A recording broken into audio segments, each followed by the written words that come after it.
இன்னும் சொன்ன இருக்கே அங்க சக்கரம் மட்டும் போட்டு வை அவ்வளவுதான். பாப்பா எல்லாத்தையும் இப்பயே காலி பண்ணணும்னு நாளைக்கு இருக்கு, நாளை கழிச்சு இருக்கு, செவ்வாய்க்கிழமை வேற ஒண்ணு இருக்கு. சப்புனு இருக்கிறேன் உள்ள கொண்டு போய் அமைதியா உட்காந்து அங்க பாரு.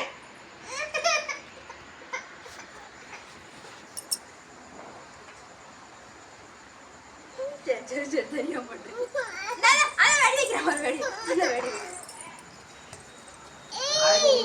கண்டிப்பா